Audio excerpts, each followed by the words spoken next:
என் அன்பின் சகோதரர்களே, இந்த உலகத்திலே ஒவ்வொன்றுக்கும் மனிதன் போராடுகிறான். தெய்வத்தை மாத்திர மனிதன் ஒரு காய்கறிவாகவே பார்க்கிறான். தெய்வத்துக்காக போராடுவானா?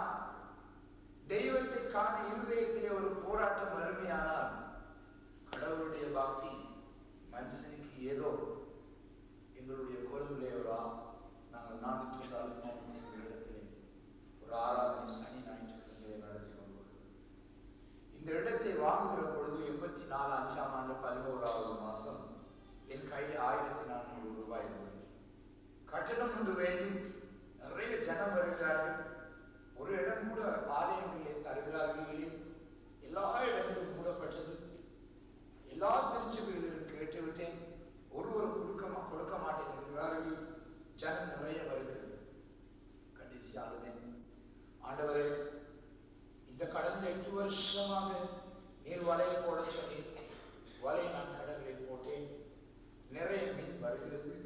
நான் வலை இருக்கும் பொழுது வலை பிடிக்கிறது. நான் என்ன செய்வேன்? நிர்பந்தமான மனுஷன், நீர் பார்த்துக் கொள்ளும். அப்படியான நான் இந்த நாட்டை விட்டு போகிறேன். ஒன்று நாட்டை விட்டு போகிறேன், இல்லை என் உயிரை நீர் எடுத்துக்கொள்ளும் என்று 2 காரியம் கேட்டேன்.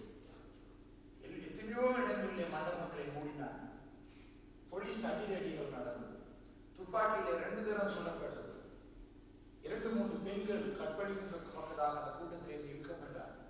காடையர்களுடைய தொந்தரவு, திருச்சபைகளுடைய நெருக்கம், கிறிஸ்தவனுடைய கொடுமை தாங்க முடியாமல் கொழுப்பிலே நாயம் சுற்றிருந்த இந்த ஜனத்தை வச்சு நடக்கிறாங்க.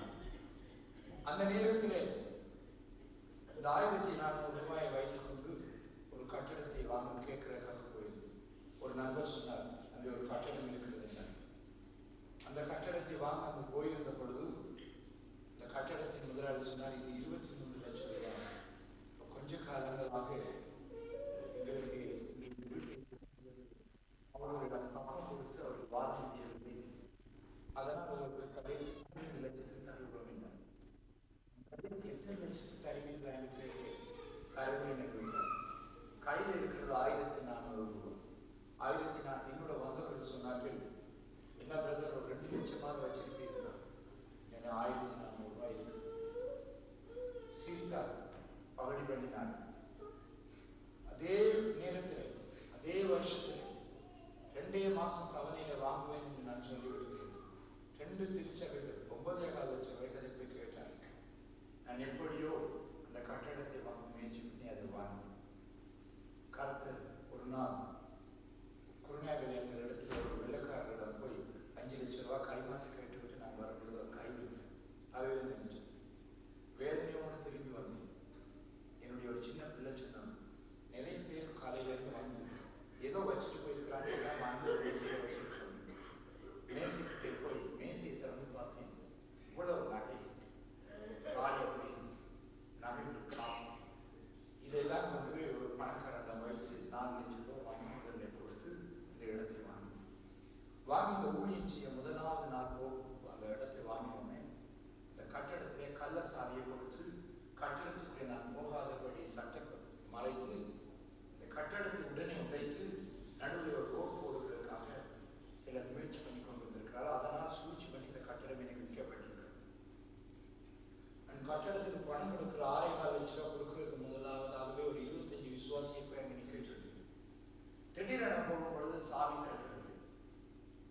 அங்கே இருந்து பயங்கரமாக பல தடிகளோடு துப்பாக்கிகளோடு வந்து இறங்குறார்கள். ரோடு போட போகிறார்கள். இது முன்கூட்டியே பொருத்தனை பண்ணி இருந்தது. அந்த கட்டடத்தில் இருக்கிற ஒரு தமிழர், ஒரு சிங்களம். பயங்கர போராட்டம். எல்லோரும் பயப்படுகிறார். கடைசியாக நான் ஒரு சுப்ரீம் போலீஸ் கதவை ஒட்டிச்சு உள்ளுக்குள்ள ஓடிப்போய் எல்லாரையும் உள்ளே வர சொல்லி அந்த இடத்தை காப்பாற்றி பிடிச்சுக்கணும். பணம் கொடுத்து வாங்கின இடத்துல இவ்வளவு பெரிய போராட்டம் வந்தது. ஆண்டவருடைய செயலை செய்ய உடனே பின்னே துப்பாக்கி முனையிலே வந்தார்கள். இந்த இடத்தை நாங்கள் கத்தோலிக்க வேற ஏதாவது செய்தால் என்னை சுட்டுக் கொண்டு போடுவோம். பயங்கர தாண்டவமாக வெடிகள் போடப்பட்டது. மரண போராட்டம் சூழ்ந்து எதையும் நான் விட்டுக் கொடுக்கிறேன். அந்த இடத்திலே இருந்த அந்த ராத்திரி வேலி அம்பி அடிச்சு வெட்டப்பட்டார். அளவாங்கினால் அடிக்கப்பட்டார். ரத்தம் சிந்தனும் எனினும் தேவனுக்காக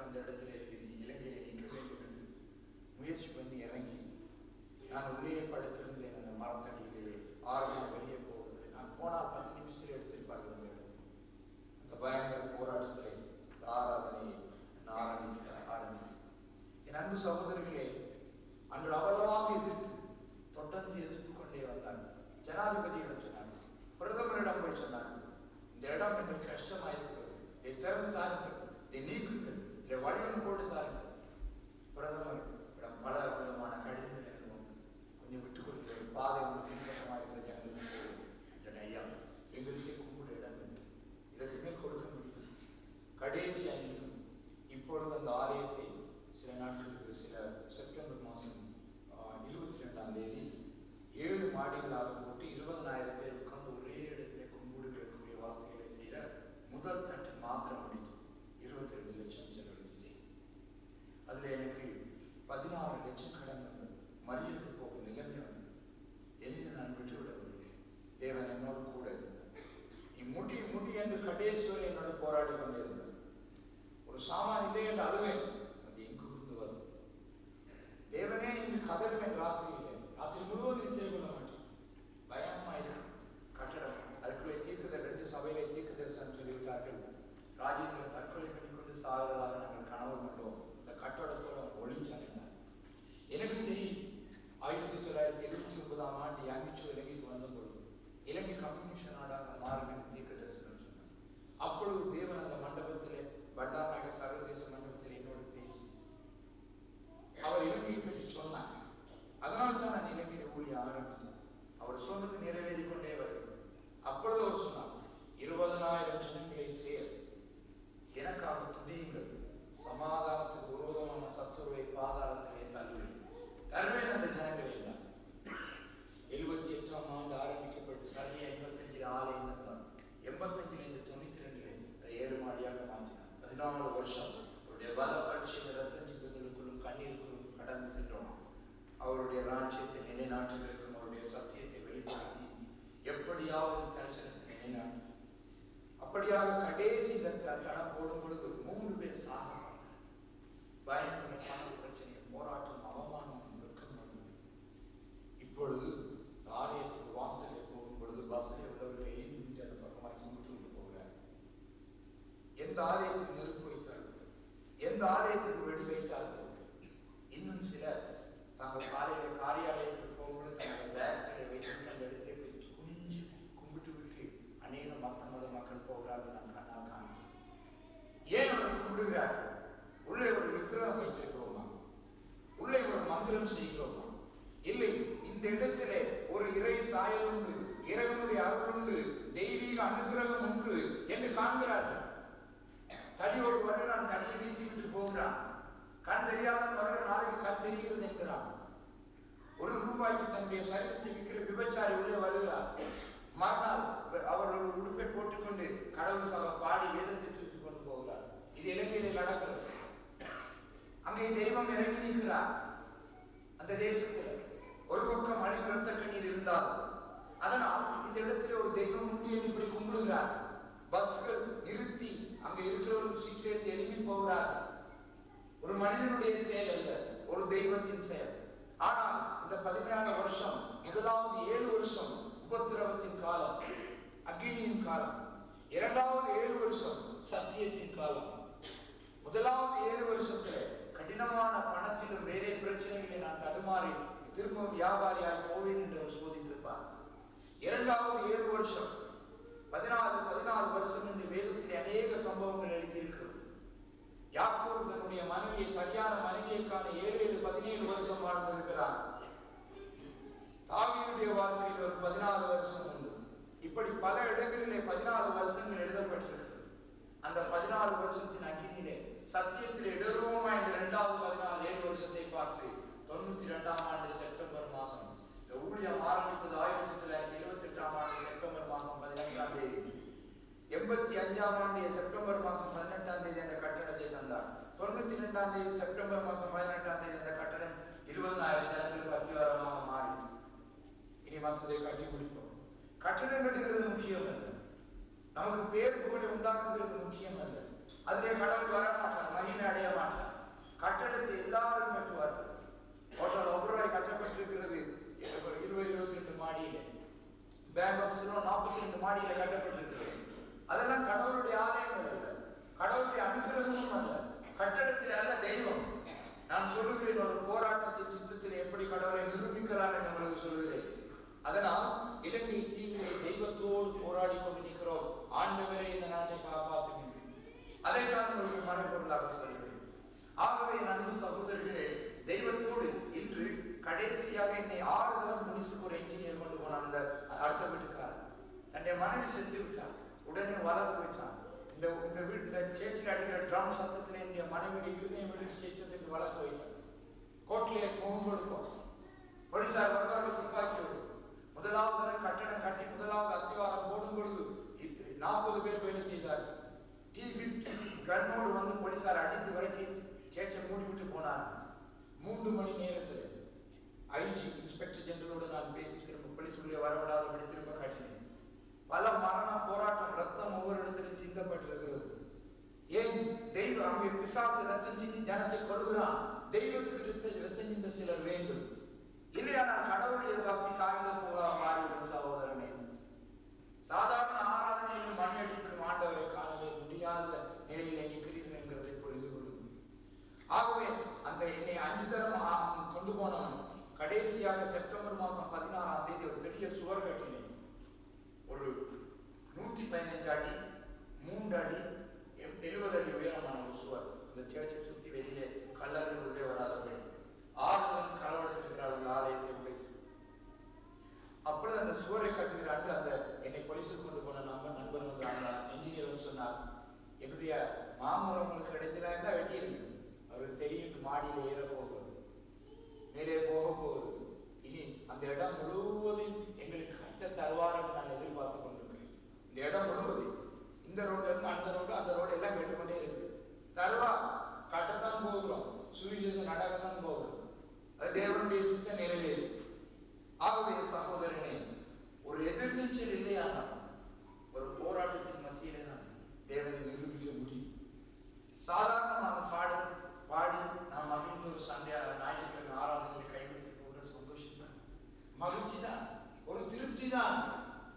தெய்வம் இருக்க தெய்வம் என்றால் அந்த ஆபிரகாம் மெசொப்பொத்தேமியா சாம்ராஜ்யத்தை விட்டு இறங்கி எகிப்துக்கு வந்து அடிமை கோலம் கொண்டு பிரபுவானவன்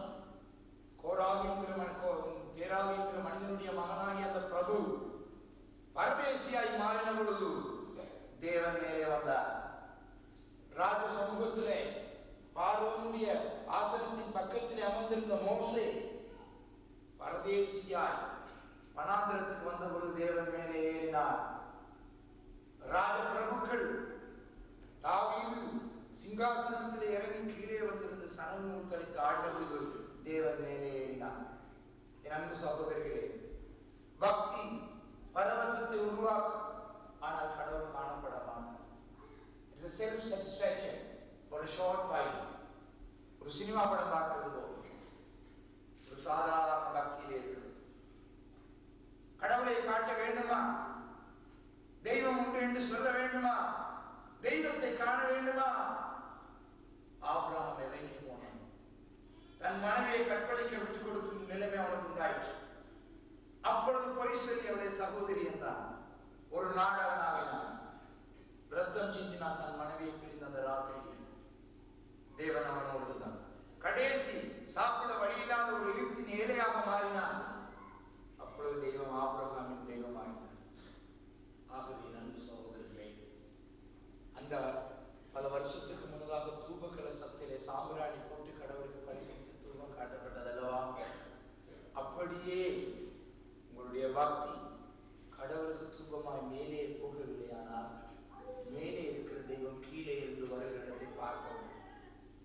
தூப கலசம் என்றான் தியாகம், அந்த வைராக்கியம் 2 இடத்திலிருந்து வருகிறது. மத வைராக்கியம். ஒரு சில நாட்களுக்கு முன்னதாக இப்படி ஒரு பெரிய ஆலயத்திலே கூட்டம் நடத்தி கொண்டிருக்கும் பொழுது மது போதையிலே வந்த ஒரு முஸ்லிம் சகோதரனும் இன்னும் ஒரு சகோதரன், ஒரு கிறிஸ்துவ சகோதரனும் அவருடைய கைக்கூலி ஆளுநராக கப்பம் கொடுக்கப்பட்ட அவருடைய தோட்டத்திலே கூலி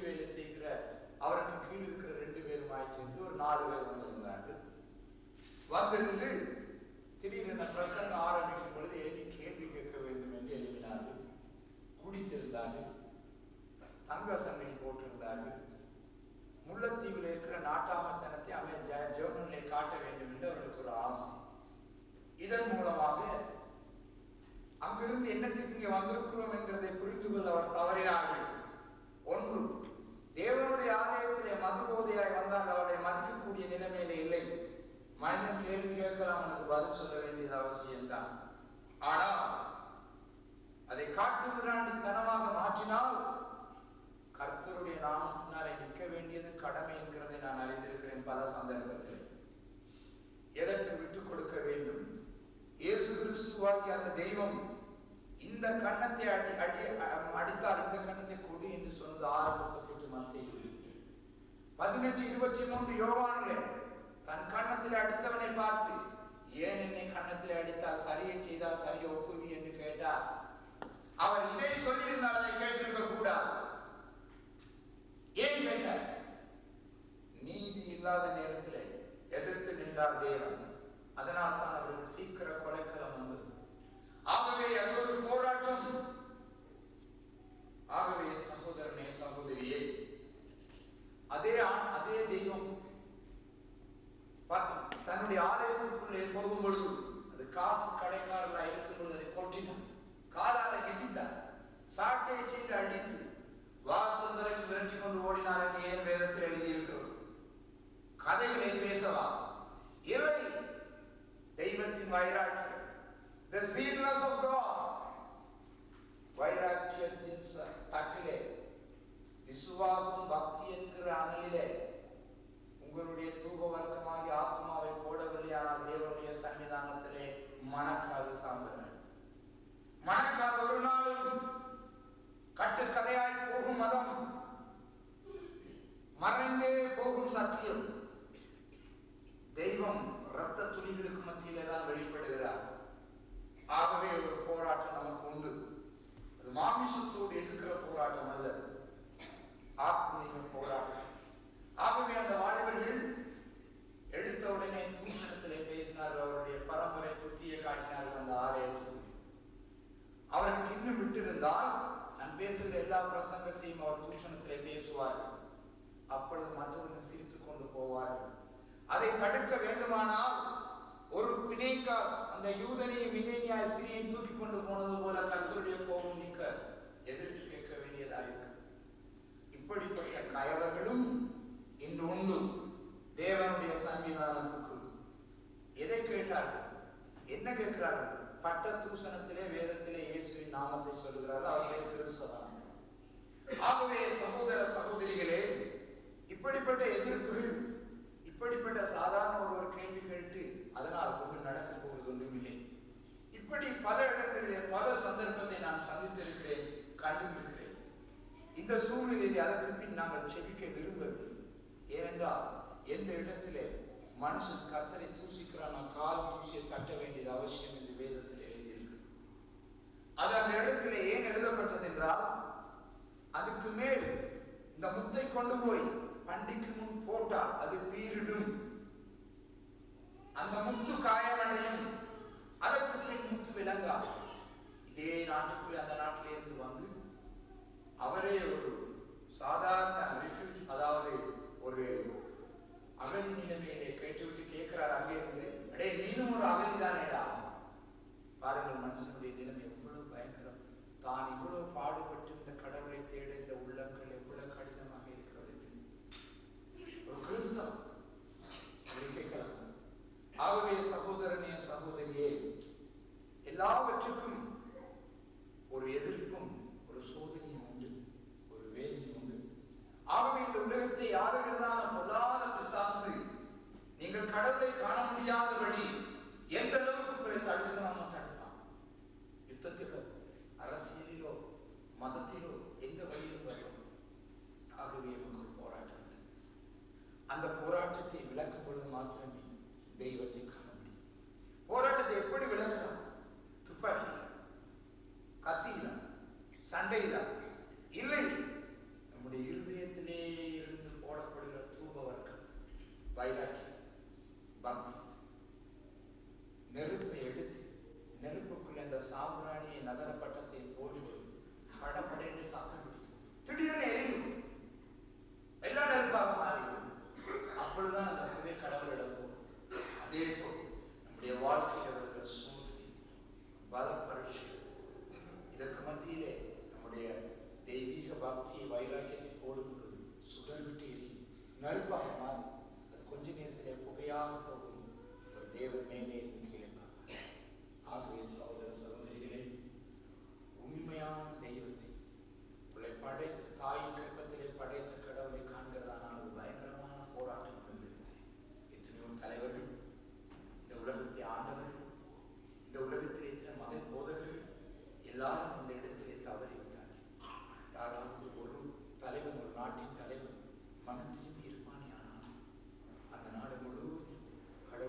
எல்லா பேப்பரையும் ஜனாதிபதி கட்டளையிட்டார், எல்லாரும் போகணும். அந்த தேசம் 70% இப்பொழுது லட்சத்தில் இருக்கு. இதே போல் உலக தலைவர்கள், ஆளுநர்கள், ஜனாதிபதிகள், அரசியல் வித்தகர்கள் இறைவனை அறிய வேண்டுமா அறிந்தால் மாத்திரமே இந்த நாட்டுக்குள்ளே விமோசனம் அறிய மாட்டார். அறியவில்லையானால் அதை பற்றி கவலை இல்லை. வேதத்திலே யெரொபெயாம் என்ற ஒரு பக்தன் இருந்தான். இவன் தாவீது ராஜாவோடு ஜனங்கள் சேர்ந்து விடுவார்கள் என்று சொல்லி தான் என்கிற ஊரிலும் பெத்தேல் என்கிற ஊரிலும் 2 கண்டுக்குட்டியை செய்து ஜனங்களை வணங்க செய்கிறான். அவனுடைய ஒரே ஒரு குறிக்கோள் அரசியல் நோக்கம், அரசியல் பின்னணி. தாவீதுக்கு செல்வாக்கு வர வேண்டாம் என்று சொல்லி 2 கண்டுக்குட்டிகளை தானிலும் பெத்தேலும் வச்சுதான் அவருடைய கடவுள் இருக்கிறான். ஜனங்கள் வணங்கினார். தேவ 1 ராஜாக்கள் 13வது அதிகாரத்திலே யூதா நாட்டிலே இருந்து ஒரு தீர்க்கதரிசி அனுப்பினார். யெரொபெயாம், நாடகமாடாதே. இன்றைய உலக அரசியல் தலைவர் நாடகம் ஆடுகிறார். இன்றைய உலக அரசியல் கடவுளை அறிந்தும் தெரியாது போல் கண்ணை மூடிக்கொண்டு வித்தியாசமாய் நடக்கிறார்கள். தெரிந்தும் தெரியாது போல் நடக்கிறார்கள். அதனால தான் உலகிலே எவ்வளவு பெரிய கொடுமை ஒவ்வொரு தேசத்திலும் நடந்து கொண்டிருக்கிறது.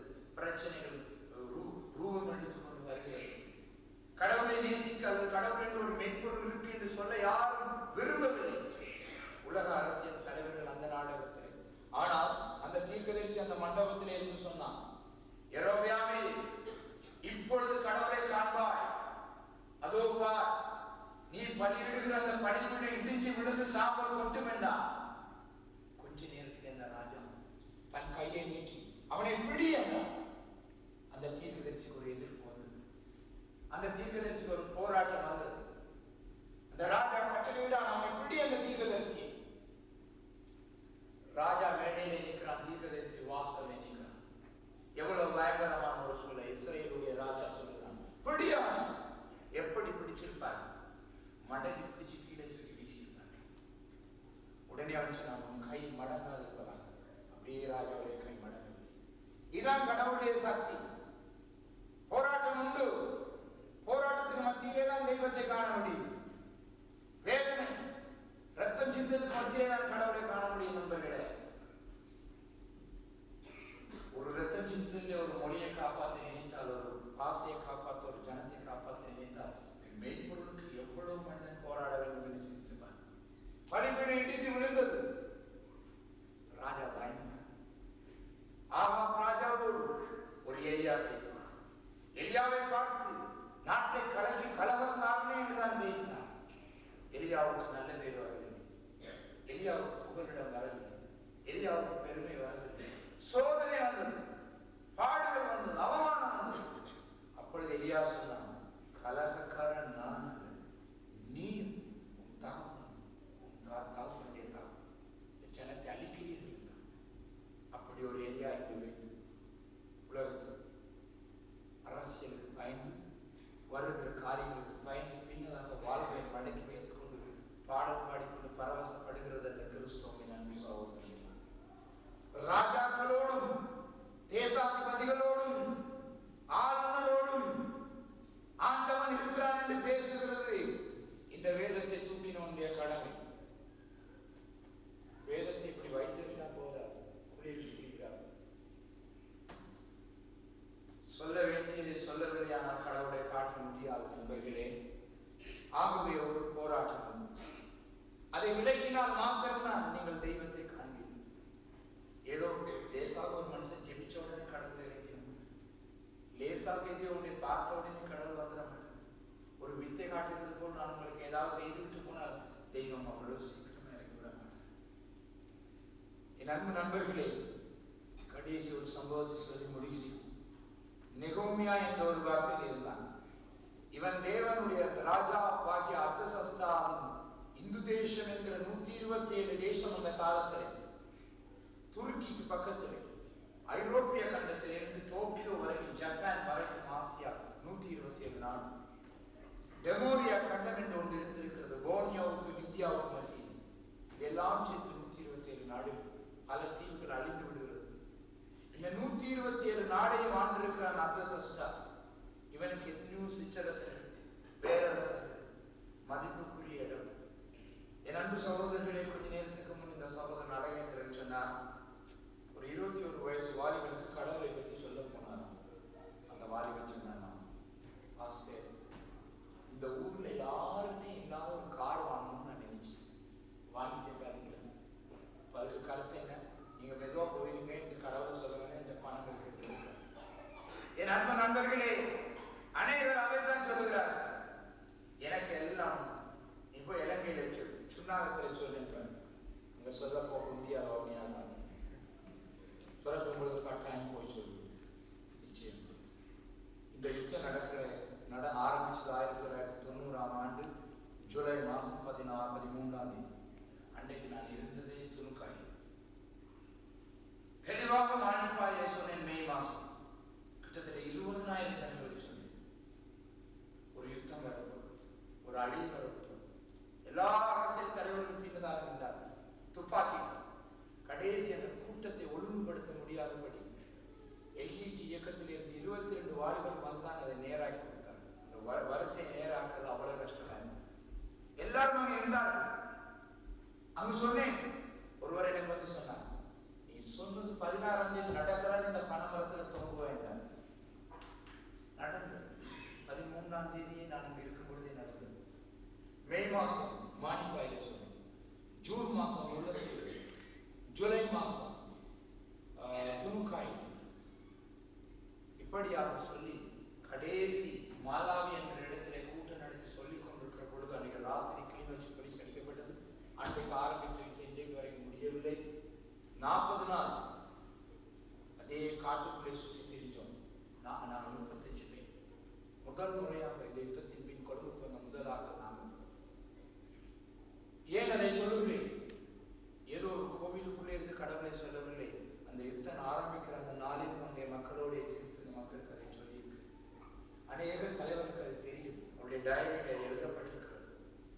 முல்லைத்தீவிலே சந்திரனை பார்த்து சொன்னேன், இந்த வானத்தை உருவாக்கி இந்த கடவுளை நீங்கள் காணி, சந்திரனை உருவாக்கின கடவுளை நீங்கள் அறிய தவறுந்தால் கிறிஸ்தவ மக்களே, அதுவும் அந்த வானத்தை பார்த்து ஓடுவீர்கள். போஸ்டருக்கு சாணி அடிக்கப்பட்டது, சுண்ணாம்பு பூசப்பட்டது. நான் ஏறி இருந்த மேடையில 3 குண்டுகள் வைக்கப்பட்டிருந்தது. 7:30 மணிக்கு வெடிக்கிறது.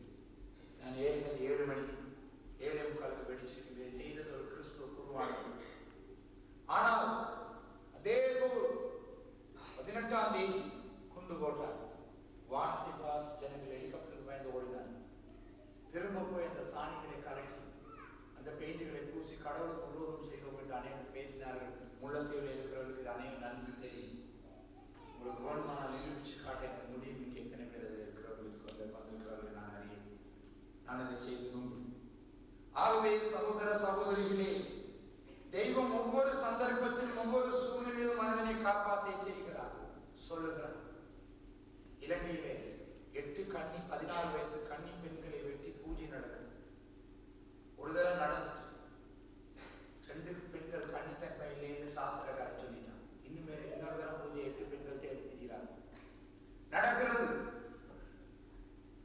வைதீகத்தினாலும் மாந்திரிகத்தினாலும் மந்திரக்காரனுடைய செயலினாலும் 3 கோடி ரூபாய் பணம் வைத்து இலங்கையிலே சில வீடுகளுக்குள்ளே அரசியல் தலைவர்கள் பூஜை பண்ணுகிறார். தன்னுடைய கர்மம் முடிய வேண்டும். கடவுள் தன் கர்ம புத்தகத்தை எடுத்து வச்சு பார்த்து கொண்டிருக்கிறார். எந்த கன்னிகளை வெட்டி பலி கொடுத்தாலும் நமக்கு தீராது தன்னுடைய கோபம் என்கிறதை இலங்கை மக்களை புரிஞ்சு கொள்ளும். அவர் நியாயம் கேட்கிறார். கட்டாயமாக இலங்கையில நியாயம் தீர்த்துக் கொண்டிருக்கிறார். ஆகவே இந்த ஊருக்கு வந்தனால் என்ன சொல்லினா, நாங்கள் எல்லாம் வசதி இருக்கப்ப எங்களுக்கு கடவுள் கொடுக்கணும். நாங்கள் 16,000 மைல் 18,000 மைல் வந்துட்டோம். எங்களுக்கு குண்டு சத்தமே கேட்கலாம், செல்லடிக்கிறதே கேட்காது. எங்களுக்கு இருக்கிற கார் போதும், எங்களுக்கு இருக்கிற வீடு போதும், நல்ல சுந்தரி இருக்கு, குளிக்கணும். நாங்கெல்லாம் கோல்டன் கலராக மாறிக்கிட்டு இருக்கிறோம். உன்னை போல கோப்பி கலர் இல்லை, எங்களுக்கு போதுமே நீங்க சொல்லுங்க. என் அன்பு சகோதரி வேலை பேர் கவலை சொல்லுங்க. இன்னும் சொல்லிக்கொண்டே இருந்தாலும் நான் கவலைப்பட போகிறோம். ஆனால் ஒன்றே ஒன்று, நீங்கள் ஒன்றை இன்னைக்கு தவற வேண்டும், தவறக்கூடாது. பெற்றார் உறவினர், உங்கள் இனம், உங்கள் சமூகம் அங்கே அதை மறந்துவிட. ஒருவன் சாதனை நாம் பிரியப்பட முடியாது. ஒரு சமூகம் அழிவதிலே நாம் திருப்தி அடைய முடியாது. ஒருவருடைய அழிவிலே நாம் கழிவுறுந்தால் நாம் ஒரு நெருக்கமாகத்தான் இருக்க முடியும். ஆகவே நம் சகோதரர்கள்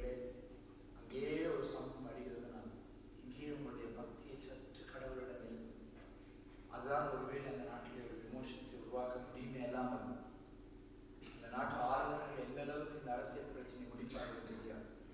நெகோமியா அந்த ராஜாவின் பிரசன்னத்திலே மிகவும் மகிழ்ச்சியான ஒரு இடத்துல இருந்தான். அவருடைய பானபாத்திரக்காரனாகவும் அந்த ராஜாவுக்கு ஆலோசனையா இருந்தான். ஒரு நாள் ஜெருசலேம் நகரத்திலிருந்து வழிபோக்கர்களாக சிலர் வரும் பொழுது அந்த உற்றார் உறவினரை பார்த்து கேட்டான், ஜெருசலேம் எப்படி இருக்கிறது? அவன் சொன்னான், ஜெருசலேம் உனக்கு தெரியாது, நீ ராஜாவின் பிரதானியா இருந்தால் தெரியாது. ஜெருசலேம் எரிந்து விழுகிறது, சாம்பலா இருக்கிறது, தேவாலயம் இடிந்து விழுந்திருக்கிறது. இலங்கை தீவை பற்றி சகோதர சகோதரிகளே, நான் உங்களுக்கு ஒரு செய்தி கொடுக்கிறேன். சாம்பலாயிருக்கிறது, எரிந்திருக்கிறது உங்கள் தேசம். என்ன செய்ய போவீர்கள்? உங்கள் வீடு உடைந்திருந்தால் ஒருவேளை பணம் அனுப்பி திருத்துவீர்கள். உங்கள் தேசம் அறிகிறதை, உங்கள் தேசத்திலே கொலை காலத்திலே ரத்தம் சிந்துகிறதை என்ன செய்வீர்கள்? யார் கேட்க போகிறார்? ஒதுக்கி இருக்க போகிறீர்களா? இல்லை கடவுள் கூப்பிட போகிறீர்கள்? இரண்டிலே ஒன்றை நீங்கள் நிதானித்துக் கொள்ளுங்கள். நெகோமியா கேட்டான். அவர் சொன்னார், சாம்பலாயிருக்கிறது, குப்பை மேல் எல்லா குப்பையும் கொட்டி கிடக்கிறது. அப்பொழுது என் தெய்வத்தின் தேவாலயம் அதுவும் உடைந்து கிடக்கிறது. உள்ள வேதனை. என் சகோதரி, நமக்கு ஆத்மா என்று ஒன்று உண்டு, பொது அறிவு என்று ஒன்று உண்டு, நமக்கு ஞானம் என்று ஒன்று உண்டு. இந்த ஞானத்துக்கு கருத்து என்ன? கடவுளை கண்டுபிடிக்கிறது. போராட்டத்திற்கு மத்தியில், தடைகளுக்கு மத்தியிலே, வேதனைகளுக்கு மத்தியிலே அந்த மெய்ப்பொருளை தடவியாக அந்த காலை கண்டுபிடிக்கிறதே அந்த போராட்டம். அதை கண்டுபிடிக்கிறவன் பதிலை ஜெயிக்கிறான். இந்த உலகத்திலே நல்லவர்கள் மதத்தை கண்டுபிடிக்கிறவன், சன்மார்க்கத்தை கண்டுபிடிக்கிறவன், தெய்வத்தை கண்டுபிடிக்கிறவன், கடவுளை கண்டுபிடிக்கிறவன். அப்பொழுது அவன் தன் ஆத்மாவை அழுது கண்ணீர் விட்டது. என் தெய்வத்தின் ஆலயம் உடைந்து, என் அந்த வானத்தையும் பூமியை உருவாக்கின கடவுளுடைய ஆலயம் சிதைந்து, என் தகப்பனுடைய வீடு உடைந்து, என் ஜெருசலேம் பாழாகி இருக்கிறதா? மிகுந்த துக்கம் அடைந்தார். என் அன்பு சகோதரி, நம்முடைய தாய் சிந்தனை அவர் துக்கமா இருக்கிற கொஞ்சம் நாள் பிற்பாத படத்தை பார்த்து வேதியாய், அவள் ஒரு மனுஷி, அவளை மறக்க முடியாது. நாம் சாகிற வேண்டும். அப்படியான தாயின் கருப்பத்தை நம்ம உருவாக்கின கடவுள், அது அவர் அதை விட உயர்ந்தவர் அல்ல. தாயின் கருவிலை அன்பை நம்ம உருவாக்கின கடவுள் அதை விட பெரியவர் அல்லவா? சமாதியிலே என் அன்பு தாய் என்று எழுதுகிறது. தெய்வம் சமாதிகளுக்குள் சென்றுவிட்ட சாமிகளா? இல்லை, ஜீவனுள்ளவர்,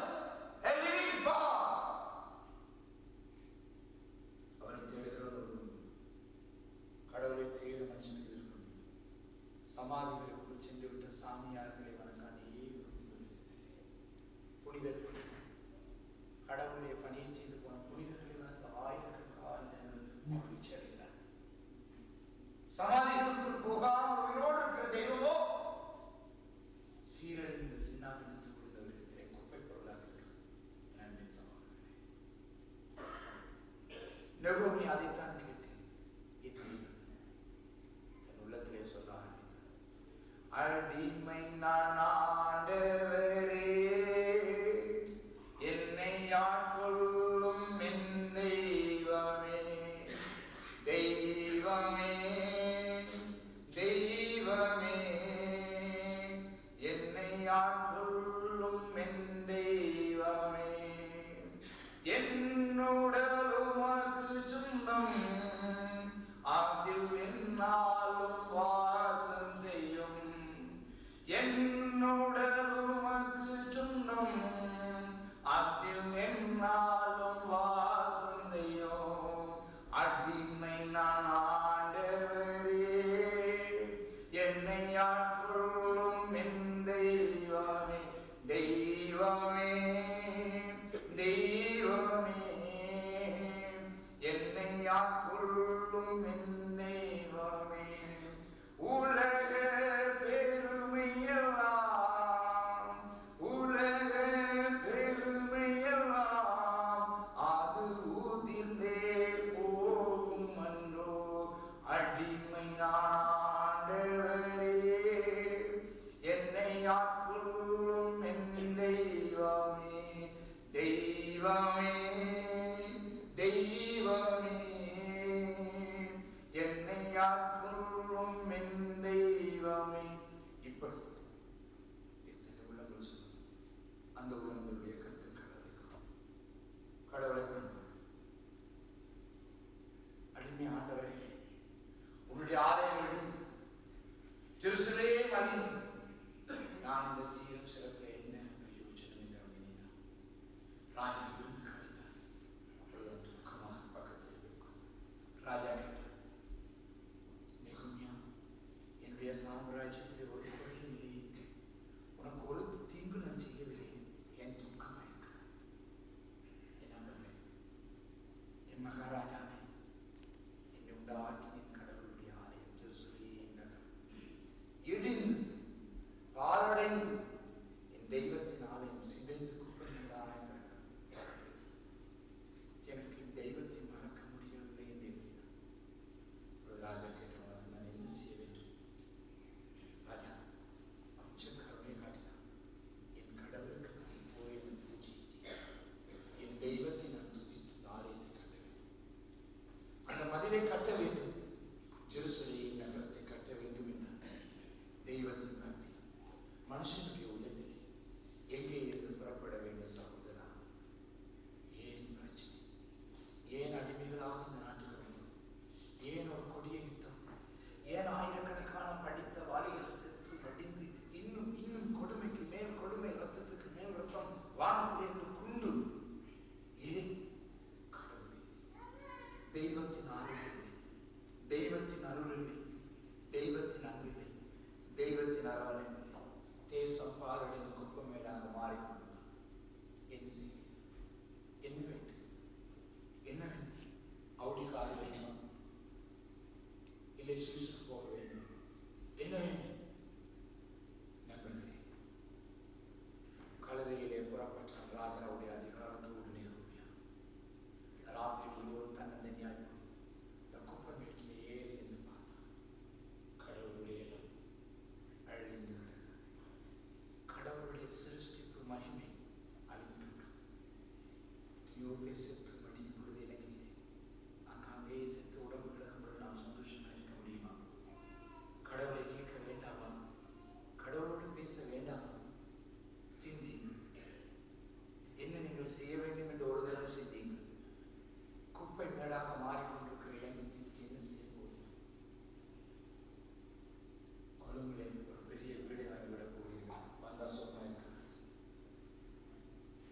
இல்ல ரிசர்வ் பேங்க்ல சென்ட்ரல் பேங்க்ல பணத்தை வட்டி போட்டு வர போகிறீர்களா? இங்கே இருந்து அனுப்ப போகிறீர்களா? என்ன செய்ய போகிறீர்கள்? ஒரு பகுதி ஜனம் சாகுது, ஒரு சமூகம் அழிகிறது, ஒரு நாடு அழிகிறது, குப்பை மேடாக மாற்றும். கடவுளுடைய அருள் நீங்கள் என்ன செய்ய? என்ன செய்ய? அந்த குப்பை மேட்டிலே இருந்து கடவுளுடைய ஆலயத்தை பற்றி சிந்தித்தார். அப்பொழுது அவனுக்கு பிள்ளைகள் ஒத்தாசை அந்த ஆலயத்தை கட்டி அந்த சுவரை போடுகிற ஜனங்களை செய்து அர்த்தசிஸ்டாவுடைய உதவியோடு அநேக ராஜாக்களுடைய உதவியோடு செய்தார். நண்பர்களே, தெய்வ மனுஷனை பார்த்து மனுஷன் ரூபத்தை வந்து ஒரு கேள்வி கேட்டார். நான் பசியாயிருந்தேன், என் பசியை தீர்த்தாயா? நான் தாகமாயிருந்தேன், என் தாகத்தை கேட்டாயா? நான் நிர்வாணமாயிருந்தேன், எனக்கு ஒரு ஆடை கொடுத்தாயா? நான் சிறையில் இருந்தேன், என்னை விசாரித்தாயா? நான் காவலில் இருந்தேன், என்னை வந்து பார்த்தாயா? என்று இலங்கை தீவிலே அவர் சிறையில் இருக்கிறார். பௌத்த மதம் இலங்கை ஆண் அரசியலோடு பின்னிருந்து ஒரு அவலட்சணம் நடக்கிற தேவன் சிறையில் இருக்கிறார். சுவிசேஷம் சொல்ல முடியாத யுத்தம், தேவன் காவலிலே இருக்கிறார்.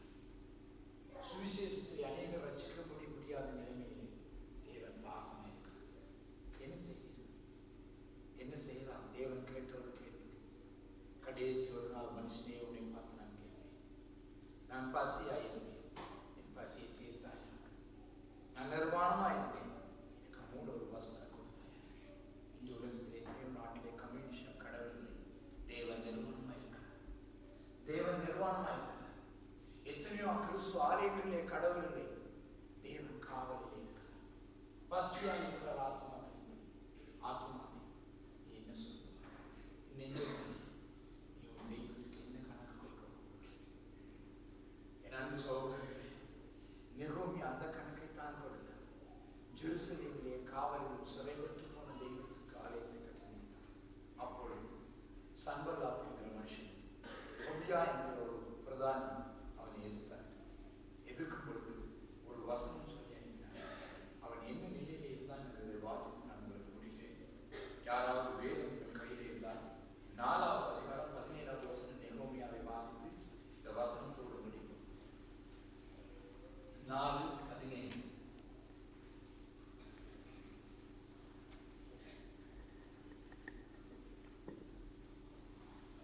அலங்கத்திலே கட்டுகிறவர்களும் சுமை சுமக்கிறவர்களும் சுமையேற்றுகிறவர்களும் அவரவர் ஒரு கையினாலே வேலை செய்து மறு கையினாலே ஆயுதம் பிடித்திருந்தார்கள். ஒரு கையிலே வேலை செய்து மறு கையிலே ஆயுதம் பிடித்திருந்தார்கள். நண்பர்களே, கடவுளுடைய சேவையை செய்ய, கடவுளுடைய வேலையை செய்ய ஒரு கையிலே ஆயுதம் வேண்டுமா? சிந்தியுங்கள். தேவனுடைய அலங்கத்தை கட்டும் பொழுது எதிர்ப்பு வந்தது, போராட்டம் வந்தது, சோதனை வந்தது, சூழ்ந்து வந்தது.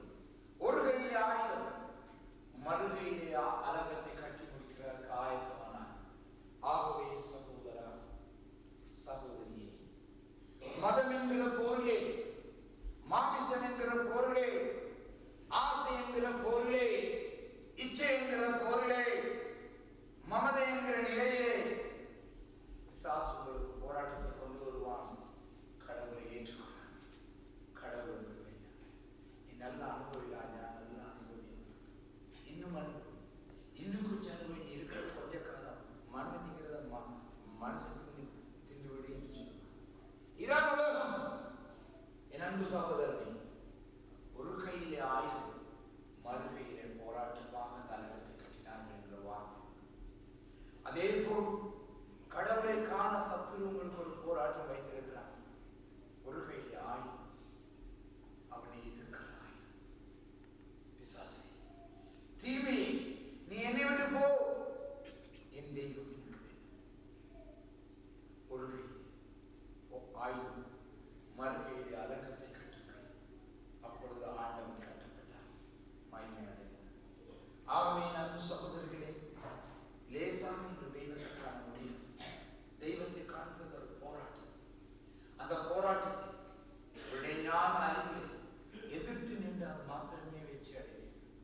கடவுளுக்காக அவன் எவ்வளவு தியாகம் செய்தான் பார்த்தீர்களா? தனியாக ராஜபுரத்தை விட்டு போனான். அழுது துக்கமாயிருந்தான். முகம் வாடியது. உபவாசம் பண்ணினான். உதவிகளை கேட்டான். ஜனங்களை செய்தான். யுத்தத்துக்கு எச்சரிப்பாயிருந்தான். அலங்கத்தை கட்டி முடித்தான். சம்பவம் நிறைவே. ஆகவே நம்ம சம்பவத்திலே கடவுளை லேசாக காண முடியாது. எத்தனையோ பேரிடம் கடவுளை பற்றி பேசினாங்க, விரும்ப மாட்டாங்க. அவன் சொல்லுவாங்க, வேண்டாம், அப்படி ஒரு கடவுள் இருந்தால் பெரிய யுத்தத்தை கடவுளையை அனுமதித்தார். என் அன்பு சகோதரர்களே, இந்த ஊர்களில் உயரமான கோவில்களை பார்க்க அந்த காலத்திலே பக்திமான்கள் இருந்து கட்டினாங்க. அதனால் இந்த தேசத்திலே பால் நீர் மூடும்படியாக பாலை கொடுத்து, சீசை கொடுத்து, பட்டரை கொடுத்து, எல்லாம் கொடுத்து கடவுள் ஆசீர்வதித்தார். அப்படித்தான் ரஷ்யாவை ஆசீர்வதித்தார். கம்யூனிஸ்ட் நாடு, சமத்துவ சோசியலிச நாடு, பொன்னினால் நிறைந்த நாடு, இரும்பினால் நிறைந்த நாடு, நிலக்கரியினால் நிறைந்த நாடு, சோளத்தினால் நிறைந்த நாடு. 4 ஆசீர்வாதம் ரஷ்யாவிலே இருந்தது.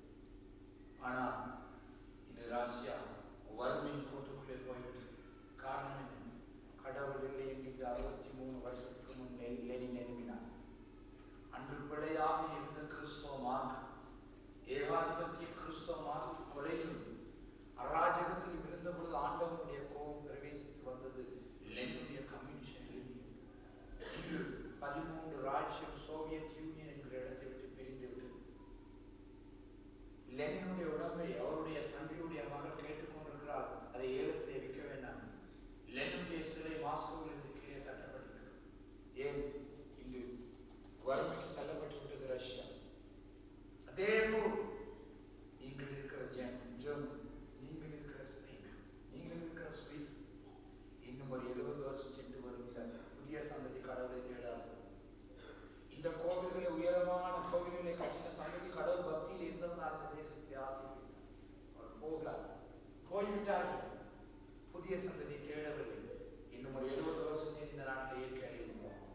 அப்பொழுது பஞ்சம் வரும், அரசியல் பிரச்சனை வரும், யுத்தம் வரும், நாடு சிதறும்.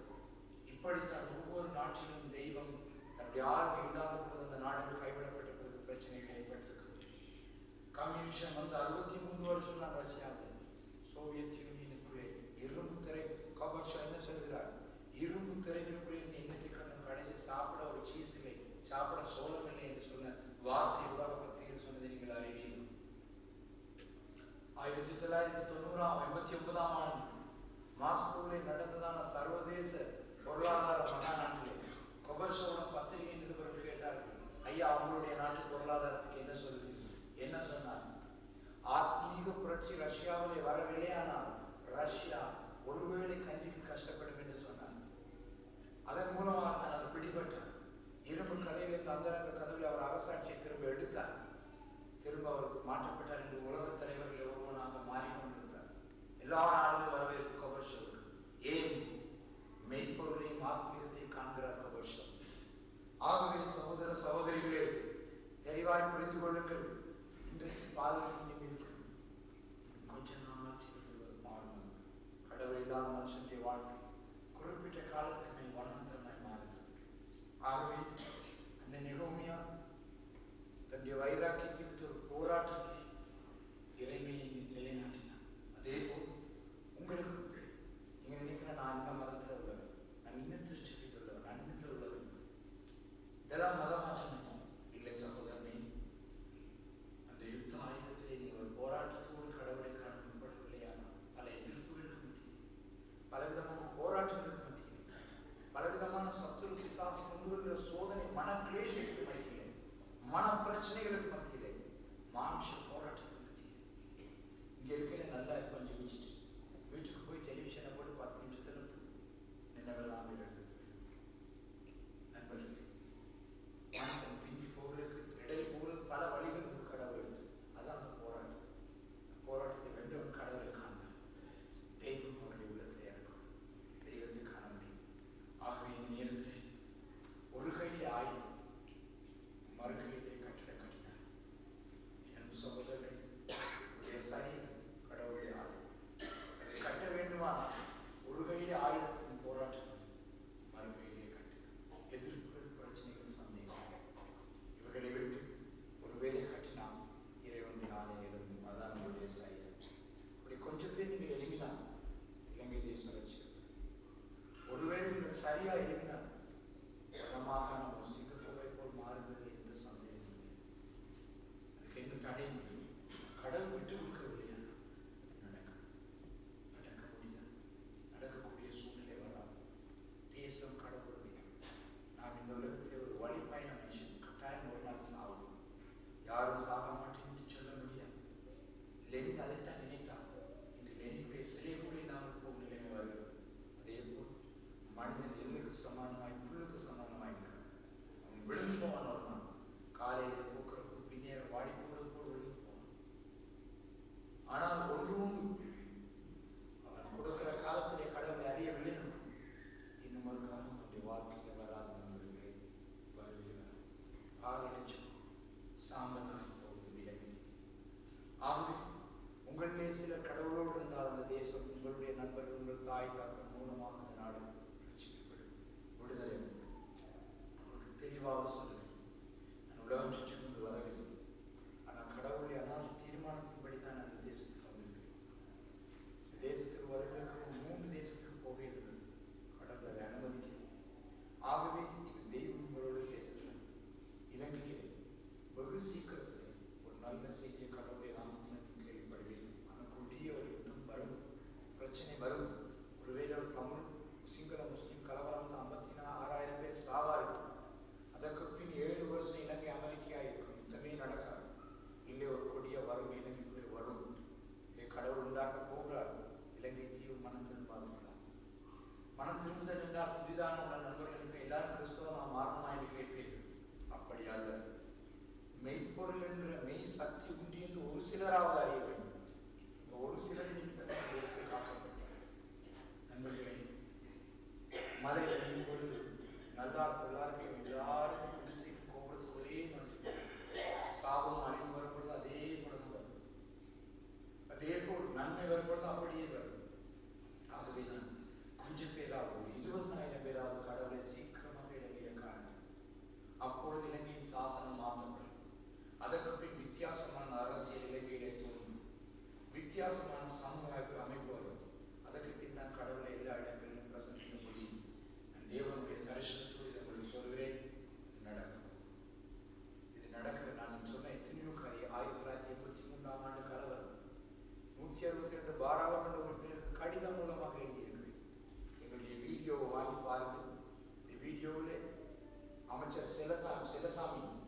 சொல்லுகிறார்.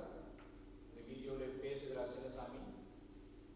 நான் பாராளுமன்றத்தில் இருக்கும் பொழுது இலங்கையிலே கலவரம் வரும் 82ஆம் ஆண்டு அறிவிக்கப்பட்டது என்று தன்னுடைய வீடியோவில் சொல்லுகிறார். இதே கீதம் என்ற ஒரு வீடியோ வெளியிட்டிருக்கிறோம். இந்த வீடியோவிலே சிலசாமியும் கொழும்பு மேயர் பேசுகிறார், கேட்டு பாருங்க.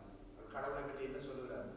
ஜனாதிபதி அறிவித்தேன், மட்டக்களப்பு வேவல் ஸ்டேடியத்தில் அறிவித்தேன், யாழ்ப்பாணம் சிறுவனமா வித்தியாலயத்தில் அறிவித்தேன், நெடுந்தீவில் அறிவித்தேன், கிளிநொச்சியில் அறிவித்தேன், முல்லைத்தீவில் அறிவித்தேன், ரக்வான அமெரிக்கன் தேவாலயத்தில் அறிவித்தேன், பலாங்குடையில் அறிவித்தேன், ஹெட்டன் மெத்தடிஸ்ட் தேவாலயத்தில் அறிவித்தேன், ரத்னபுரம் அமெரிக்கன் தேவாலயத்தில் அறிவித்தேன். இந்த கலவரம் வரும் 82ஆம் யார் கேட்பார்? எல்லோரும் ஒரு மதம் பிரச்சாரம் பண்ணி போனார். 83 கலவரம் இலங்கையில். திரும்பவும் சொல்கிறேன், இலங்கையிலே 2 பாரிய கலவரம், 2வது ஒரு யுத்தம். நாடு வெகு சீக்கிரத்திலே ஜனங்கள் மனத்திற்கு வந்துவிட்டால் அந்த காலம் பின்போடும், இல்லை இல்லாமல் இல்லையானால் இதை கொண்டு எல்லாரையும் பற்றி அவர் மட்டமாக்கி கொண்டார். தான் படைத்த தெய்வம் என்று அவர் காட்டப் போகிறார். இது நடக்கும் எழுதி வைத்து சொன்ன காரியங்கள் ஒவ்வொன்றும் நடந்தது. 1989ஆம் ஆண்டு 90ஆம் ஆண்டு செப்டம்பர் மாதம் லாஸ் ஏஞ்சல்ஸ் நகரத்திலே ஒரு பூமி அதிர்ச்சி ஏற்பட்டு 4000 பேர் சென்றார். 89ஆம் ஆண்டு 11 தூதராலயங்கள் ரொனால்ட் ரீமன் நான் கடிதம் எழுதினேன். எனக்கு கடிதம் உண்டு. இதோ இப்படி ஒரு தாள் வெளியே வச்சிருக்கோம். இந்த தாளிலே கொழும்புல இருக்கிற அமெரிக்க தூதராலயம் எனக்கு எழுதின கடிதம் இதில் பிரிண்ட் பண்ணப்பட்டிருக்கு. செல்லசாமி சொன்ன சாட்சி இங்கே போடப்பட்டிருக்கு. சிறிசேன குரேஷன் இங்கே போடப்பட்டிருக்கு. அச்சிட்டு வெளியிடுகிறோம். இதை வைத்து இந்த மறியலுக்கு எந்த நாட்டில் அனுப்பலாம் எனக்கு தெரியும். இந்த அச்சிட்டை உங்களுக்கு கொடுக்கும். அமெரிக்கா எனக்கு எழுதின பதில் என்னிடம் ரஜீவ் காந்தி எனக்கு எழுதின பதில் இங்கே இருக்கு. இதை பிரிண்ட் பண்ணி போட்டோ காப்பியிலே போட்டுருவோம். இது வெளியே இருக்கிறது, விருப்பமான நான் வாங்கி செய்யணும். ஆகவே ஏனெனில் தெளிவாக இப்படி போட்டிருக்கிறோம் என்றால் உலக நாடுகளோடு 3-4 நாடுகளுக்கு தீர்க்கதரிசனம் சொன்னது நிறைவேறிற்று. அதே போல் இலங்கையில் இருந்த போராட்டத்திலே ஒருவேளை அந்த வெற்றியை தேவன் சீக்கிரமாக தருவார் என்று அதனால் தான் நீங்களும் கடவுள் தெய்வத்தை தேடும் இடத்தை தேவன் காற்றுவதை சுற்றி ஜெபம் செய்ய ஆயத்தமாக தயவு செய்து சோம்புகள் என்றால் யாரும் ஜெபிச்சு யாரும் சோமாக முடியாது. சோம் கடவுளிடமிருந்து வருகிறோம். தீர்க்க தரிசனம் கடவுளிடமிருந்து வருகிறோம்.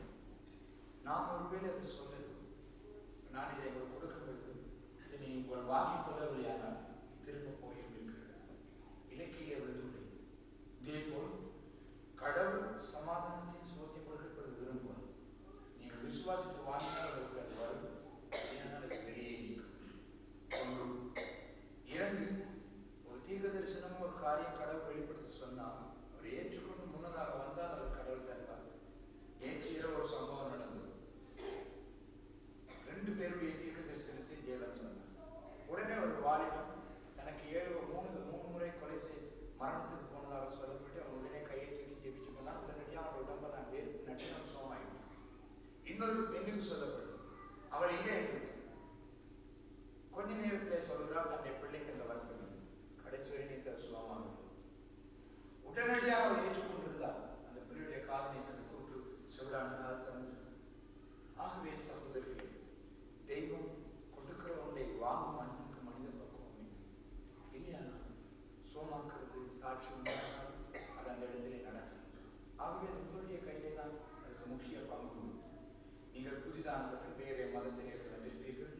அப்படியெல்லாம் சோமாக முடியுமா என்று ஒரு சந்தேகம் இருக்கும், ஒரு பயம் இருக்கும், ஒரு போராட்டம் இருக்கும், ஒரு வெக்கம் இருக்கும்.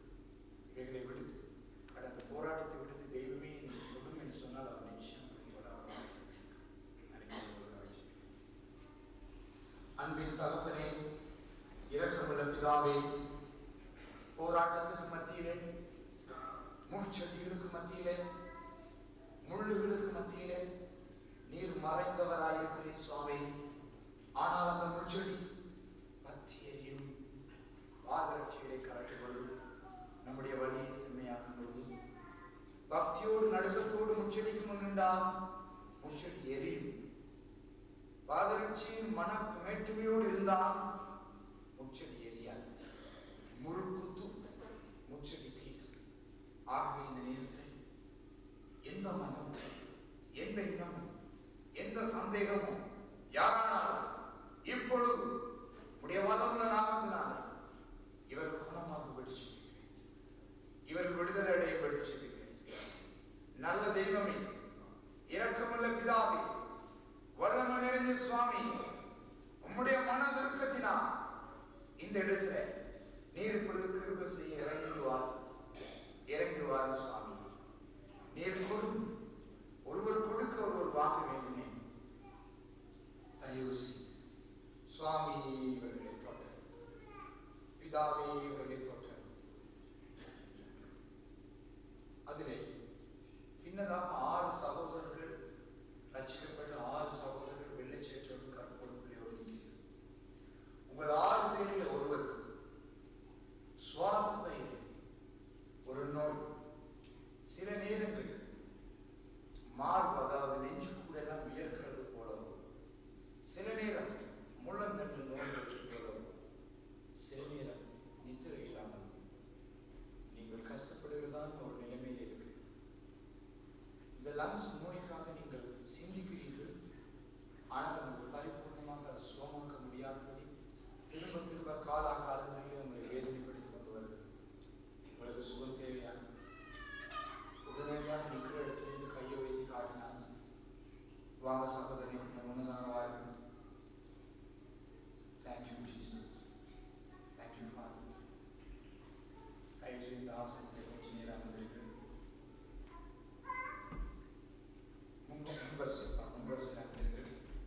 உங்களுடைய நோய் உங்களுடைய லாங்ஸின் மேல் பகுதியிலே சரியாக ஒரு அல்சரை கொண்டிருக்கிறது. நீங்கள் பயப்பட தேவையில்லை. அறுவை சிகிச்சையில் குணமாக்க நீங்கள் விசுவாசித்தால் அந்த டிஷ்யூவோடு சேர்ந்து அந்த நோயை கடவுள் எடுத்துக் கொள்வார் என்கிறார்.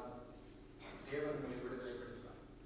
சகோதரனே, கொஞ்ச காலமாக உங்களுக்கு ராத்திரியிலே படுத்திருந்தால் திடீரென வெடிப்பு வருகிறது போலவும், ஒரு அதிர்ச்சியை போலவும், ஒரு அமைதியற்ற சூழ்நிலை உங்களுக்குள்ளே தாண்டவம் ஆடிக்கொண்டிருக்கிறதா? உண்டு. உங்களுடைய ஒரு குழந்தை சில நேரம் கழுத்தை லேசாக சுற்றி கொண்டு அப்படி என்று சொல்லி வேதனைப்படுகிறது. அந்த காலத்தில் அந்த பிள்ளைக்கு லேசான காய்ச்சல் வருகிறதோடு அந்த குழந்தை ஒரு விதமான ஒரு வித்தியாசமான ஒரு முகப்பாவனை உங்களுக்கு காட்டுகிற ஒரு நிலைமையிலே கஷ்டப்படுகிறதா? இடையிடையே காய்ச்சல் வரும்பொழுது அந்த குழந்தை ஒரு பக்கமாக பார்த்து ஒரு வித்தியாசமான முக சாயல், அதாவது ஒரு அதை எப்படி சொல்றதுன்னு எக்ஸ்பிரஸ், ஒரு வித்தியாசமான முக சாயல் ஒரு மாதிரி வரும்பொழுது கொஞ்சம் பயன்போல இருக்கு. அந்த பிள்ளை எப்படி பார்க்க வேண்டும் இருக்கும். அப்படி எப்படிதான் ஒரு தினம் நடந்துதான் வாழ்க்கையில் இந்த பிள்ளை குறிப்பா அவங்க கையில் இருக்கிற அந்த குழந்தை அப்படி காய்ச்சல் நீங்கள் ஏதாவது பயந்ததுண்டா? அப்படி ஏதாவது அந்த பிள்ளைக்குள்ள ஏதாவது ஒரு சிம்டம் கண்டு பயந்ததுண்டா? அப்படி ஒரு அதிர்ச்சி அந்த பிள்ளைக்குள்ள ஒரு காரியம் கடந்த 6 மாசத்துக்குள்ளே ஒரு நாள் நடந்திருக்கிறதா? நான் மாசத்தை சொல்லுகிறேன். Now this is the month of November. June 13, June மாதம் 13 நன்கு யோசித்து பாருங்க. 2 பேரும் கணவன் மனைவி யோசிச்சு பாருங்க. ஜூன் மாதம் 13 இந்த பிள்ளை பின்னேறம் இருந்த நிலையில் திடீரென ஒரு நோய்க்கு லேசாக ஒரு காய்ச்சலை போன்ற ஒரு நிலைக்கு வந்து படுத்தது. உங்களுக்கு ஆச்சரியமா இருந்து கொஞ்சம் பயந்துருப்பீர்கள்.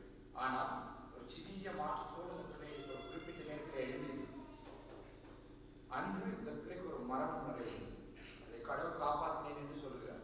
Please remember that and recall that.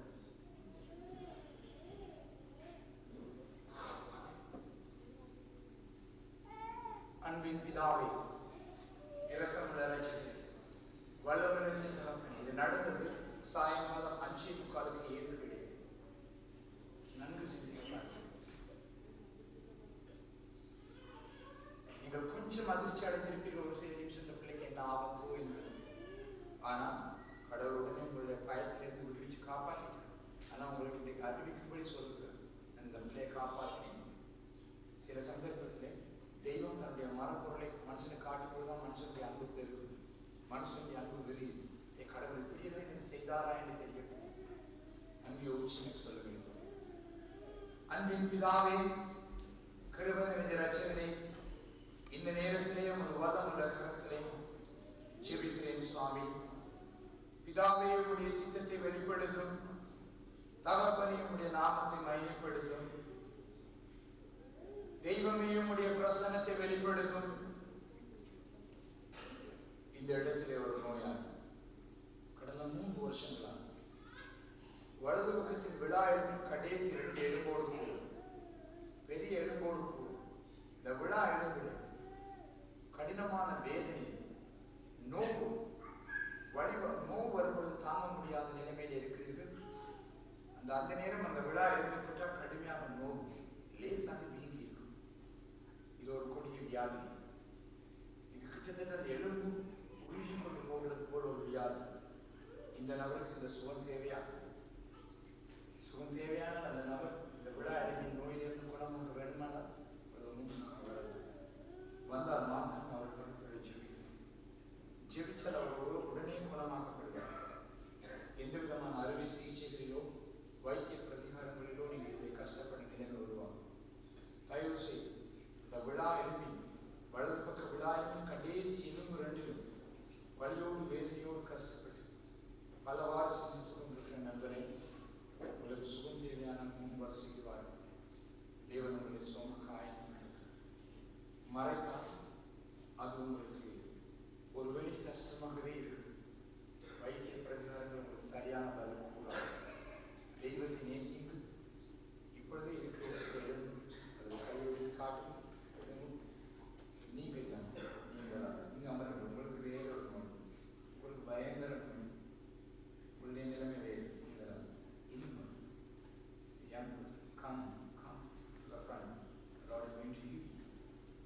The Lord calls you. Jesus calls you to your seat and touch the part of your bones and pray. Thank you, Jesus. Thank you. Thank you, Lord. Thank you. ஒரு நபருக்கு 26 வயசு, 26 years old. இதோ இந்த இடத்துல கடினமான நோய், ஒரு நரம்பு, அந்த நேரம் இடம் முழுவதும் வேறு, கை வச்சால் நோய், கண் தெரியாமல் போயிருமோ என்கிற நிலைமை. 3 தரம் ஆஸ்பத்திரியில் அனுமதிக்கப்பட்டிருந்த நோய், ஆனால் சுகமாகவில்லை. உங்களை பாதி ஒரு அறுவை சிகிச்சை செய்ய வேண்டும் என்று வைத்திருக்கிறார். இருக்கிறார். ஒரு தரம் மருந்து குடிச்சு தற்கொலை பண்ணிக்கொள்ளாமல் நீங்கள் நினைக்கிறீர்கள். Because of the unbearable bleeding, இந்த வேதனை தாங்க முடியாது. அந்த நாட்களில் மூக்களை சுவாசிக்கிறது கூட ஒரு கஷ்டம். இது ஒரு நரம்பு சம்பந்தமான வியாதி.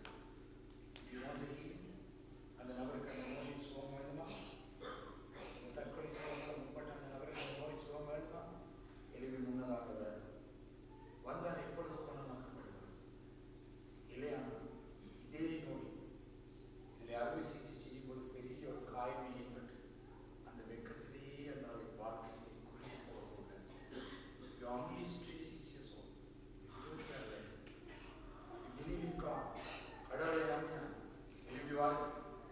இப்பொழுதே தேவன் சொன்னார், இந்த நிமிஷம் அந்த நோய் மறையும். Don't be shy.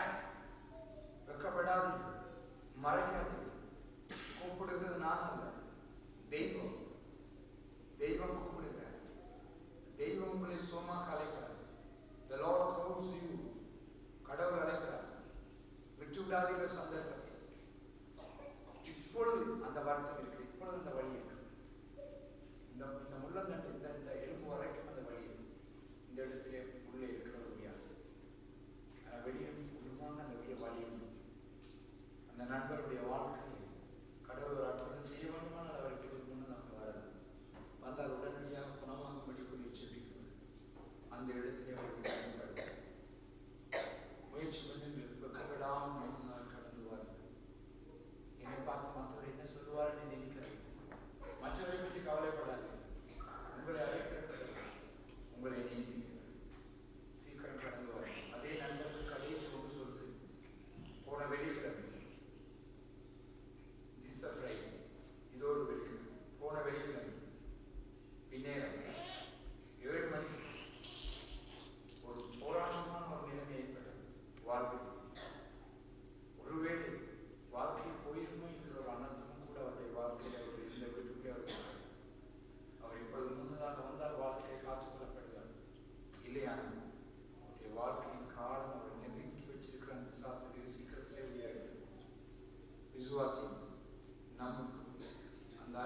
எல்லாம் உள்ளவர் தயவு செய்து முன்னதாக வந்து வாழ்க்கையின் உயிரை காப்பாற்றிக் கொண்டு தெய்வத்துக்கு வாழ்க்கப்படும் தேவன் உங்களை அழைக்கிறார்.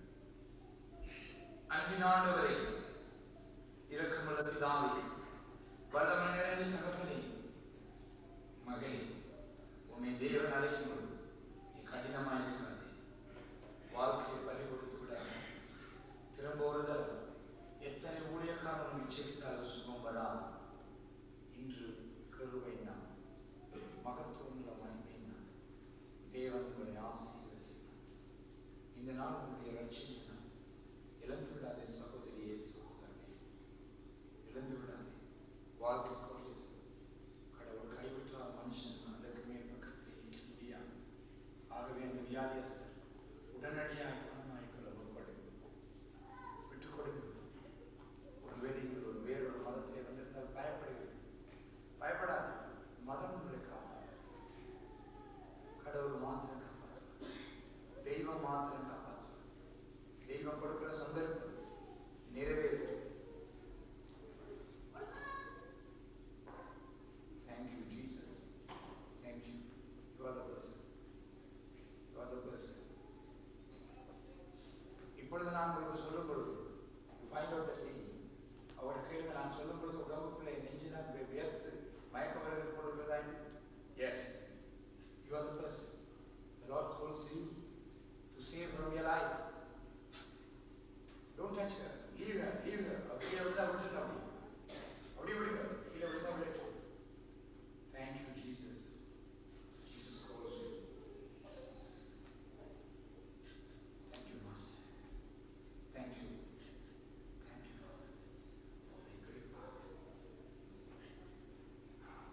ஏன் அழுக? மயக்கம் வருது. அதுக்குள்ள சுயநினைவு இல்லை. No sensitive in the body. Why? The Lord calls. Thank you, Jesus.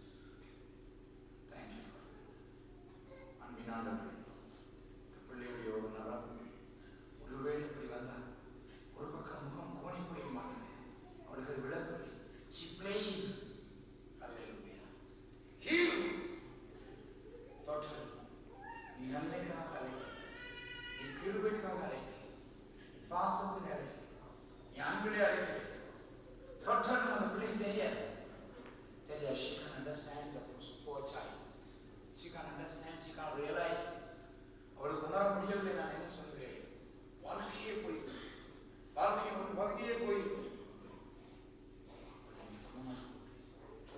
ஆண்டவரே, இப்பொழுது நீ அழைத்ததான் இந்த சின்ன முன்னதாக அழைத்த 3 பேர் இப்பொழுது நீ பரிபூர்ணமாய் சுகமாய் இதோ இந்த பாரிய வியாதியில் இருக்கிற இந்த வயசான தாயை நீ இப்பொழுது குணமாக்கும்படி நன்றி.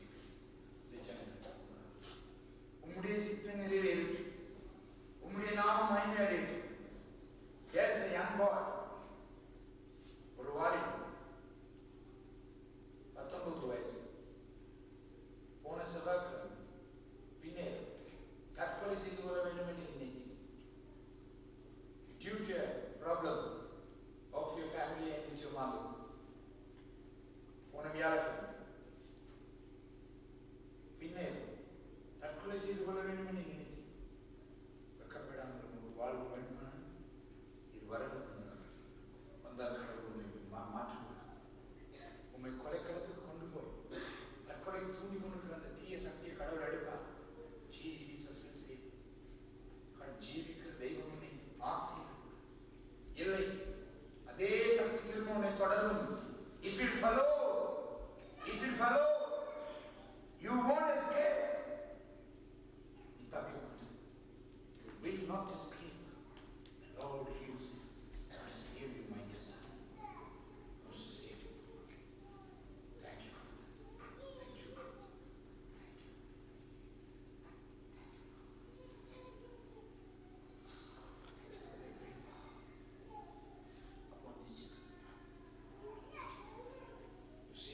Boy from the death, from the point of suicide. Thank you. Thank you, Master.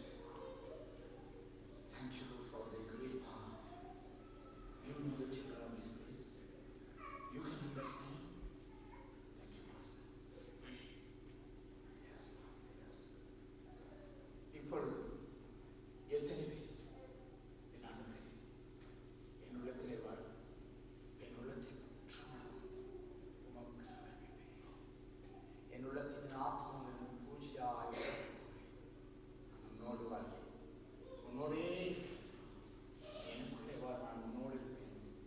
முதல் முறையாக கடவுளுக்கு சமர்ப்பிக்க ஆயத்தமாயிருக்கிறீர்கள். கடவுள் உங்கள் உள்ளத்துக்குள்ளே வந்து அவரோடு இரண்டரை கலக்க ஆசையாயிருக்கிறேன். ஒப்புக்கொடுக்க விரும்புகிறீர்கள். தயவுசெய்து நீங்கள் மாத்திரம் எளிமையில் உங்களுக்கு நான் இப்படி போகிறேன். ஆத்மீக வாழ்க்கையிலே தெய்வத்தின் அருள் இறங்கி ஒரு வாழ்க்கையை மாற்றி ஒரு கணிதத்தை என்பது நன்றி. அப்படி கடவுள் மாத்திரம் தயவு செய்யக்கூடிய எளிமையிருக்கு.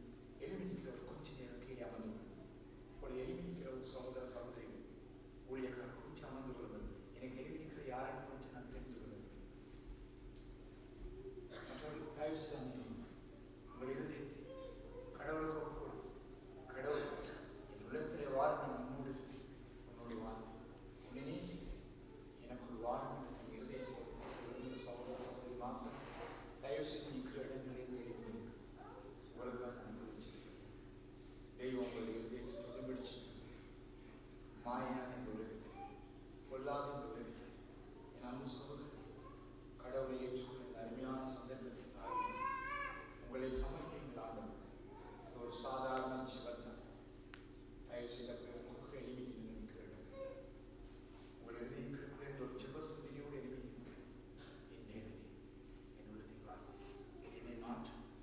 என் கண்ணீரத்துறை நான் உன்னோடு பொறுத்தனையோடு எளிமையில் நீங்கள் எத்தனை பேர் எழுதி தயவு செய்து சீக்கிரம் சீக்கிரம் கடவுளுக்கு கொடுக்கிற முதல் முறையான நேரத்தில் எளிமையில் இருக்கிற இடங்கள் உங்களுக்கு நான் முதல் முறையை நோய்கள் செலுத்தி போகிறேன். ஒப்புக்கொடுத்து இருதயங்களை ஒப்புக்கொடு, ஆத்மத்தை ஒப்புக்கொடு. எங்கள் அடையாளத்திலே கடவுள் உங்களை அழைக்கிறதை காண்கிறீர்கள். உங்களுடைய கொடுத்து எல்லாத்தையும் ஒரு அழைத்து இப்பொழுது அழைத்து அற்புதமாக சொல்லிச்சு. அதான் நம்மளுடைய அன்பு. அவர் விடுதலையாக நேரத்தை கிரியை செய்தார் பார்த்தீங்களா? இனிமேலும் அவரை ஏற்றுக்கொள்ள ஆகவே இந்த நேரத்திலே அவர் உங்கள் உள்ளத்துக்குள்ளே வரவேன், நான் அவரோடு வாழ்வேன் சொல்ல மாத்திர எளிமை நான் ஜெபித்து முடிக்க போகிறேன். நிச்சயத்தை நோயாளிகளை ஜெபிக்க போகிறேன். அதற்கு இருதயத்தை அவருக்கு சமர்ப்பிக்கிறவர்கள் எளிமை உங்களுக்கு நான் ஜெபித்து உங்களுக்கு கருத்துடைய பிரசனம் ஐக்கியம் கொடுப்பதை நான் ஜெபிக்கிறேன். The prayer will change your life. வாழ்க்கைகளை மாற்றுங்கள். ஒரு இருதயத்தை மாற்றுங்கள். உங்கள் கண்ணீரை துடைக்கும்படி நோயாளிகள் தயவு செய்திருந்தார்கள். கடவுளை ஏற்றுக்கொள்கிறேன், கடவுள் என்பதை வர வேண்டும் என்று சொன்னால் மாத்திரம் அப்படி நினைக்கிறது மாத்திரம், ஒப்புக்கொள்கிறது மாத்திரம், அவர் பாதம் தொகுகிறது மாத்திரம், சரணடைகிறது மாத்திரம் உங்களுடைய ஆத்மீக முயற்சி மிக அவசியம். ஆகிய எழுதினீர்கள் இவர்களுக்கு நான் நன்றி. தயவு செய்து கையில் எடுத்து மாற்றம் புதிய மனுஷன் அன்பின் ஆண்டவரே, இந்த இடத்துல எளிமையாக இந்த சகோதரர் மத்தியில் உங்களுடைய பிரசன்ன வெளிப்படும்படியாக செய்கின்றார். முது வல்லமையான உடைய பாவங்களை மன்னித்து அவருடைய பழைய வாழ்க்கையை மாற்றி அது கருப்பை விடுதலைப்படுத்தி சுவாமி இந்த இடத்திலே விடுதலையாய் சிலரை அழைத்து சொல்ல சொல்ல உடைய பிரசன்னை கொண்டு வந்ததனால் உங்களை சோசரிக்கிறார். இந்த இடத்திலே தயவு செய்து இந்த நோயாளி இந்த எளிமைக்கு ஒவ்வொருவரும் ஆத்மாவை எழுதி கடவுளுடைய மெய்ப்பொருளை காணும்படி கிருபை செய்யும். அவருடைய சரீரத்தில் இறங்கும், அவருடைய இருதயத்தில் இறங்கும், அவருடைய கண்ணீர்களை துடையும் சுவாமி. பிதா குமாரன் பரிசுத்தாவியாகிய பொருளாகிய மும்மூர்த்தி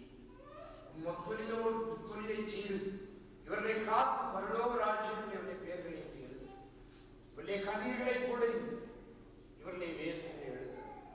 இவர்கள் ஆத்மாவை நீ குடமிட்டு இவர்களுக்கு பழையதெல்லாம் மாறி புதிதாகிறது என்று சொல்ல தொட்டரும் விடுதலை கொடுத்த ஆசீர்வாதம் இயேசுவின் நாமத்தில் ஆமென். எல்லோரையும் நோய் இருக்கிற இடங்களை கைவிட செய்ய முடியாத காரியம், குறிப்பாக இந்த கை மடக்க முடியாத மடக்க முயற்சி பண்ணுகிறது ரெடியா கட்டி இருக்கிறவர், கண் தெரியவில்லையா, சின்ன எழுத்தில் வாசிக்கப்பட முடியவில்லையா, குரோய்ச்சலா, புற்றுநோயா, சயரோகமா, ஊமையா, செவிடா, குருடா, தயவு செய்து முயற்சி பண்ணுங்கள். கடவுள் உங்களை சுகமாக்கணும். சிறிய குழந்தைகளை நோயில கொண்டு வந்தால் கண்களை மூடி அந்த பிள்ளை மீது கைகளை வைத்து தேவனை தொடர்ந்து செபிச்சு கொண்டு உடனே அந்த பிள்ளைகள் மாறி யாருக்கு பிழைச்சி சொல்லும் தடிகளோடு வந்தால் அதை தூக்கி கொண்டு நடக்க முயற்சி பண்ண முடியாது கேட்டுக்கொண்டு முயற்சி பண்ணுங்கள். முயற்சி பண்ணுங்கள். சீக்கிரம் தேவனுக்கு கிரியை செய்யும்படி செய்யுங்கள். அன்பின் தெய்வமே, இரக்கமுள்ள பிதாவே, இந்த நேரத்திலே ஒரு வல்லமுள்ள நாமத்தினாலே ஜெபிக்கிறேன். இந்த இடத்திலே பிதாவே, உம்முடைய சித்தம் நிறைவேறும்படியா, உம்முடைய நாமம் மகிமை அடையும்படியா, தெய்வமே இயேசு சுவாமி, உன் வல்லமையான கரத்திலே சத்துருவானவனை கடிந்து கொள்ளும் உம்மை சோசரிக்கிறேன். சொல்லப்பட்ட தீர்க்க தரிசனங்களின்படி ஜனங்களை தெளிவாய் தொடுகிற தெய்வமே, இப்பொழுது ஊமை செவிடு குருடுகளை தொட்டரும்